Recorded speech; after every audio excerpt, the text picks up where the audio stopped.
So, does it make any sense to invest in the stock market right now? I mean, if all signs point that the market will go down even further, why invest now? Why not go cash and ride it out on the sideline?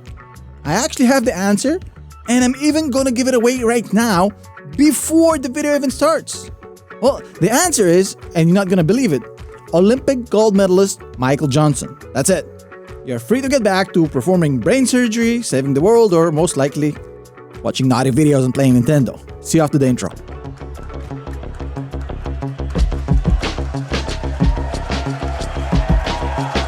So wait, was he serious? Michael Johnson? The Olympic gold medalist? That's the answer? Yes, I was. I meant it 100%, and I'm actually going to make a side bet with you. If you don't think I was right, by the end of this video, I urge you to hit the dislike button. Well, first of all, I haven't seen so many bears on TV since January 26, 1986, which was the last year the Bears actually won anything. Sorry, Jason. There are a lot of smart people on CNBC who are saying that the feet are about to hit the shan real quick. Ray Dalio is one. He just said he expects a 20% sell-off in the stock market. Although, he also predicted that we will all be speaking Chinese by now, so, ni hao. There are plenty of others, who hold similar opinions, but there seems to be an equal amount of experts on Wall Street saying a bull run is coming in 2022. And one that always comes to mind is Tom Lee from FundStrat, who's calling for a 20% rally before the end of the year. Tom Lee, he's the head of research at FundStrat Global Advisors. He joins me now. Tom, I have to admit, when I have you on, people say, why you keep having him on? He's too bullish. He says the same thing about being bullish every time. And I say, I got to have you on because everybody else is negative. So let's be fair here. It's not like every single expert says there will be a crash. But I think investors have what I call recency bias. That we've got really bad inflationary data now, and we've got negative price momentum.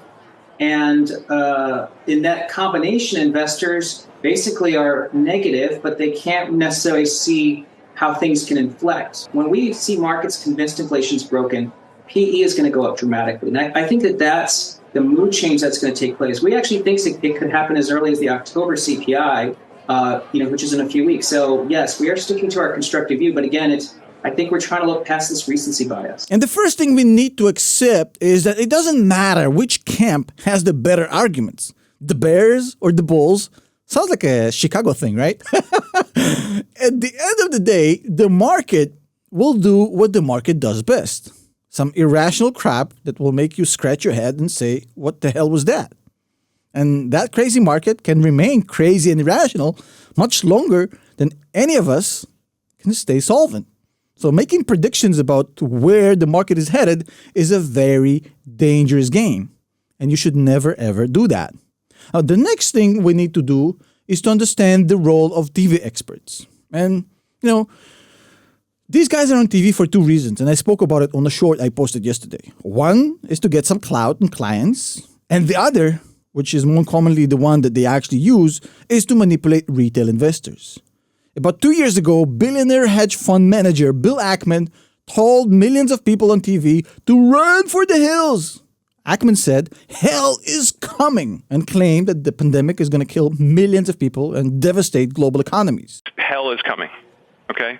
And I felt, it's really, I've never had this experience before in my life. The closest I had was the financial crisis where I'm saying, things are coming, bad stuff's coming. But this was a feeling like I've never had. Like there's a tsunami coming, right? The tsunami's coming in. You feel it in the air. Now, naturally, the markets have tanked. And we later found out that Ackman placed a $27 million bet that the stock market would do exactly that. Now, that bet made him $2.5 billion. Imagine putting down $27 million to get back $2.5 billion. So remember, it's okay to watch these guys on TV, but as I mentioned before, don't forget, they're there to say whatever helps them make money, not you. They're not your friend. They're not trying to help anybody but themselves. The secret is They don't know. Hey, Rick, you already decided this wasn't going to work 5 years ago. Is some of your anger about confirmation bias? You were right, Rick. What were you right on? Rick, it's impossible. Rick, it's you already decided this wouldn't work. It's impossible for you to have been more wrong, Rick. They don't want you to know that nobody actually knows what the hell is going on. And obviously nobody knows what the hell is going to happen. And the best they can do is offer you some sort of a guess disguised as some future predicting knowledge. Now that we have established that the markets are crazy, they're rational, and that experts don't know jack diddly squat, let's move on to the actual question at hand. Who is right? The bulls or the bears? And then we're actually going to answer the second question, which is, does it make any sense to invest in any stocks right now, given the crap storm we're in? And how is Michael Johnson involved in all of this? Hang on, Michael Johnson is coming. Now, let's call this the Ray Dalio versus Tom Lee argument. The bulls versus the bears, right? Who's right? Well, let's start by poking some holes in Tom Lee's arguments, and then we will do the same to Ray Dalio and see who's the last man with some air. So you see, on Friday, Tom Lee said that headline CPI has peaked. And he basically reiterated his view that the S&P 500 will rally more than 20% by the end of 2022. You see, Tom Lee is saying we're headed for a rally because inflation has peaked. Now, here's the problem with this argument. Even if it is true, which I'm not sure it is, it doesn't really matter. What matters is what the Fed thinks about inflation. If the Fed will not stop being aggressive until 2% inflation hits us, which is the declared roadmap of Jerome Powell, in that case, it won't matter if inflation is getting better. Who cares? It still means we have many more months of elevated interest, and that will make a rally a very unlikely event. Now, all that is assuming Tom Lee is right about inflation. And that is not something I am absolutely sure about. Because inflation doesn't just disappear. I mean, it doesn't self-resolve. If Paul Volcker in the 1980s needed a 20% interest rates to actually kill inflation, what do we need now? We're nowhere near these rates right now. So assuming a 3% or whatever it is rate can work against an 8% inflation is a stretch if I've seen one. And what about supply chains? That's another kerfuffle Tom Lee is kind of just ignoring, because those are going to remain screwed for a while. China still have zero COVID policy. The war in Ukraine is still going on. Energy prices in Europe in the winter are going to go ballistic. Saying inflation is slowing down given these issues seems like more hopium than reality. Now, on the other hand, it's time to punch some holes in Ray Dalio, at least in his theory, obviously, not him personally. The markets, they've been aggressively selling on the expectations of a continued interest rate hikes.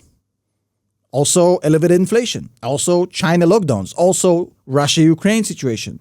Also, Taiwan. Pretty much anything except an alien invasion at this point. And now, imagine what would happen if one or some of the following events actually happen within the next 3 to 6 months. Putin agrees to a ceasefire. China abolishes zero COVID policy. Inflation getting much better, much faster. A Fed pivot. China settles Taiwan conflict. Any of these occurrences can send the market flying up. And to be honest, some of these are not so unlikely. Although I don't know for sure, but they're not preposterous. So now we established 3 important things. Number 1, the markets are crazy rational. Number 2, experts won't help you. And no matter which camp you support, the bulls or the bears, both can be right at the same time under certain circumstances that can be different. Only God can predict which one of these circumstances will actually happen. So what should one do in this situation? Keep investing in the stock market or run for the hills? Well, let's see what the data says. Because a few months ago, I saw a very interesting study by Market Sentiment. And I'm going to link it below in the description. Now, they looked at the 3 latest significant market crashes. 2000 dot-com bubble, 2008 subprime crash, and 2020 mini COVID crash.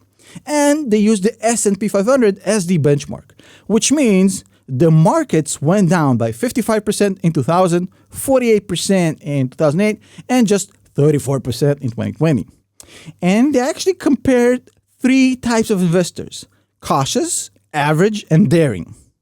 Now, let's call them Seth, Mo, and Paul. I'm just kidding. Let's call them cautious, average, and daring. Now, jokes aside, each investor, cautious, daring, and average, right? They all invest at the same time at the beginning of each month, the same amount into the S&P 500. But when the market goes below 10% of the previous all-time high, which they define in the study as the threshold point, each investor reacts differently. Cautious stops investing and waits till the market crosses the threshold again. Basically, jump out, jump in strategy. Average continues investing as usual, putting the same amount at the beginning of each month. And daring, he doubles down. He puts double the amount until the market goes back up and crosses the threshold point, and then reduces back to the normal monthly investment. Now, here are the results, and this is going to shock you. The least profitable strategy was to stop investing during the dips. The second best strategy was to continue investing as usual. And the best strategy was to double down during market pullbacks. Now, obviously, that's the data over the course of 24 years. This strategy requires a quarter of a century to pan out. But in this quarter of a century, cautious made 240%, while average and daring did more like 330%. And actually, the results were very similar even if investors began investing using these 3 strategies at the beginning of each of these 3 crashes. So now we have the most important piece of the puzzle. Beyond the irrationality of the market, beyond the experts being full of it, beyond the valid arguments for a crash and a bull run at the same time, we know the data clearly shows that timing the market doesn't work as a long-term consistent strategy. So I guess we can end the video right here. Just buy the dip and everything will be Gucci, right? Well, not exactly. Listen up, because this part is the most important part of the video. So, we just established that staying in the market is a better strategy long-term than trying to get out during bad times and jump back in when things are better. But that is just the starting point of the real answer. Because like everything in life, this is also much more nuanced than the simple buy the dip kind of answer. But the good news are, we finally get to see how Michael Johnson is related to this answer. Now, remember Michael Johnson, the US Olympic medalist? He competed in both the 100 meter as well as the 200 meter and the 400 meter events. And he's actually the only athlete in history to win both the 200 and the 400 meters at the same Olympics. He actually did it in 1996 in Atlanta, Georgia. Why do I know this? And why am I telling you this? Well, look, because the strategy he used for the 100 meter run is completely different than the strategy for the 400 meter event. It's a different run, and it requires different strategy and different planning and a completely different execution. In the 100 meter, you run as fast as you can like a bat out of hell, while the 400 meter is a more calculated, patient run. You have to be much more strategic. Now, in our example, if day trading is like the 100 meter run, swing trading is like the 200 meter run or the 400 meter run, then long-term investing is like the 42 kilometers marathon. Instead of 10 to 40 seconds, you got to run for 2 hours, mother lover. Now, that means you have to decide how much of your money will be used to invest and how much to trade. And that allocation between your trading and investing accounts is probably the most important decision you'll ever made in your investing lifetime. And that should be maintained almost religiously. Investing and trading are inherently different. And as such, the strategy for them have to be absolutely different, just like Michael Johnson 100, 200, and 400 meter runs are, especially when you compare them to a marathon. Now, for your trading account, if you even have one, by the way, your next move depends on where you see the markets in the next 3 to 6 months. If you agree with Tom Lee, who's calling for a 20% rally, you stay in, maybe even double down. But if you believe in Ray Dalio, who's calling for a 20% drop, you pull out and wait until things get better. And as such, your short-term trading strategy is basically dependent on which of these camps, the bulls or the bears, is right. That's all. That is your decision, and I can't tell you what to do. However, If you decide to pull out and go cash, or let's say you decide to double down, be prepared mentally and emotionally to deal with a lot of pain, with a lot of FOMO, with major losses. That might happen. Now, here's the part I'm more interested in. What about long term? What about your do not touch investing account? Shout out to Chicken Genius. Now, for your investing account, you have to decide what is your investing horizon and what amount of risk you are able to tolerate. A 20-year-old single guy living with roommates, working as a bartender, splitting his time between Tinder and video games should not be investing in the same manner as a 50-year-old man who's married with 2 kids and a mortgage. Now, I believe I have very little to offer to the video game playing 20-year-old bartender. So you'll excuse me for focusing on the 30-plus-year-old man or woman with families and financial responsibilities, since, this is pretty much who I am, give or take a decade. Now, this type of investor is not retiring in the next 5 years. And that's why, this investor is ready to tolerate some level of risk, as long as it makes sense and as long as, the overall strategy is kind of conservative, or at least more conservative than crazy. Now, this is probably the middle ground strategy between the 20-year-old bartender and the 60-year-old retiree or soon-to-be retiree. And that is what we're going to focus right now. Because I'm going to show you a framework which you will use to build your own strategy with. Now, obviously, this is not financial advice in any capacity. I'm not just saying this. You have to do your own research and talk to a financial planner before you actually pull the trigger. This is just to stimulate your brain. So here's what we know. Over the course of 25 years, the S&P 500 will go up. It might have bad years. It might have amazing years. But over a quarter of a decade, it will give you a nice 8% per year on average. Now that means that any portfolio has to be anchored around the S&P 500 or a similar index. But I personally like the S&P 500 more because it's US focused and it's quite balanced. The NASDAQ and the Russell will react much more aggressively in bad times, and the Dow is not going to react nearly as much as the S&P 500 in the bull market. So for me, the S&P 500 is the healthy balance, but for you, it might be a different index like the VT, for example. I don't know. So with that in mind, 40 to 60% of your portfolio should be in an index fund of your choice. Now, after you already maxed out your tax advantage accounts, that is, the 401ks and such, because that's just like step number 1. Now, that shouldn't change regardless of how good or shit the stock market is. It does not matter. That always stays the same. Now, as far as particular stock allocations beyond your index funds, it's a very personal choice. But here, the good news are you can actually pay attention to macro. Because if you think a crisis is coming, for example, you can rotate your portfolio to non-discretionary industries, say healthcare or telecom. On the other hand, if you expect good times, you might want to focus on technology stocks, for example. But you see my point. Now, the individual stocks in your portfolio can be adjusted to macro changes by focusing on different industries during different times. Now, look, I'm going to be honest with you. Market crashes are scary and unpleasant. It's like when you box for the first time and somebody punches you in the face. They catch you real hard in the face. For some fighters, at that moment, all the fighting rules, all the strategy goes out the window. They lose discipline and they go crazy. I mean, it's hard to box patiently when you're getting punched in the head and in the face. It's hard to hold on to your stocks when you see them go down. And that's why most people sell despite having a long-term horizon. However, for long-term investors, the data clearly shows that staying in the market is a better long-term strategy compared to jumping in and out, trying to time it perfectly. If you understand your investment horizon, if you understand your risk tolerance, and if you understand your risk allocation, just stick to it. Now look, it's okay to manage risk.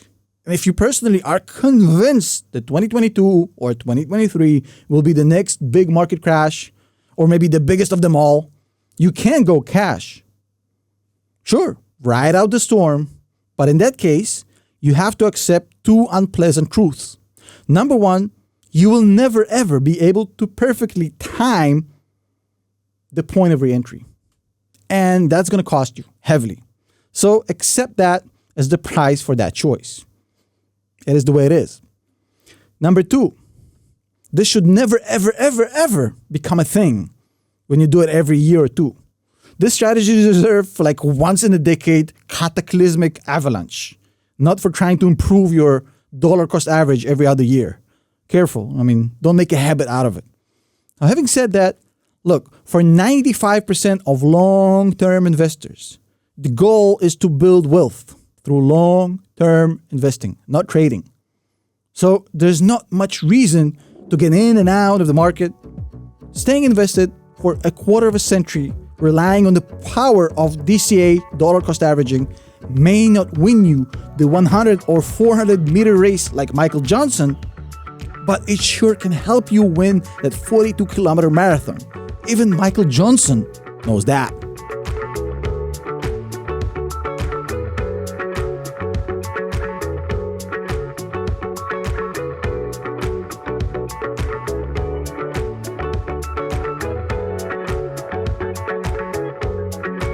For not too long